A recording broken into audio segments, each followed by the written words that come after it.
د ابټاباد پولیو مخنیوي چارواکي وایي د دې موثره پولیو ضد کمپاین تر سره کولو لویه وجه په سیمه کې قراره وضع او ورپسې بیا په ولس کې د واکسینونو په اړه پوهاوی دی او هم ځکه دا ممکنه شوه چې تیر شوي کمپاین کې 102% ماشومانو ته د پولیو ضد څاڅکي ورکړي دي. KPK هغه یو داسې علاقه دی چې دلته کې زیاتر هغه راغلي دي خلک ایجوکیشن دپاره او ایجوکیټډ کلاس ده، نو داسې زیات مسلې نه وي، نه دلته کې ډیمانډ بیس ریفیوزلز دي او نه ریلیجس دي، نو ټول KPK کې الحمدلله موږ ایریا لږ داسې دې لحاظ باندې یونیک دی.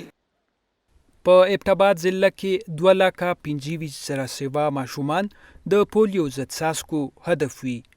د پولیو چارواکي وایي اکثره دغه شمیره کې زیاتوالی راشي.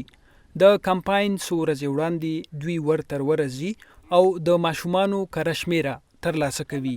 د ښېګړې دپاره هغوی د هغوی سکونت په ریکارډ یې هر نو انفارمیشن نو موږ هغوی ته ورسو، هغوی موږ ته هېڅ قسم ريزسټنس نه راکوي او هغوی وایي چې بلکل دا ښه خبره ده، زموږ د بچو حفاظت دی.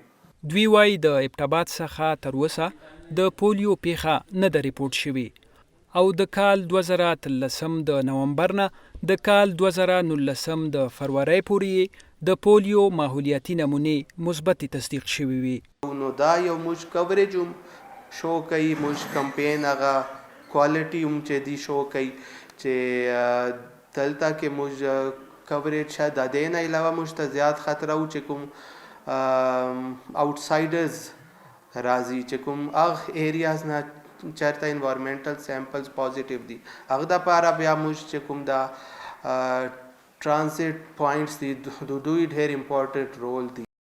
د خیبر پښتونخوا د پولیو مخنیوي ادارې تر مخه په صوبه کې د پولیو واکسینو څخه انکاري مور او پلار لا هم یو چیلنج دی.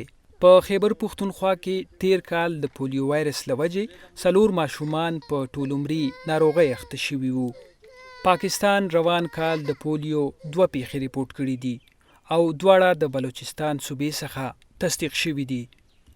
صدام حسین خان، وایس اف امریکا، ډیوا، ابټاباد.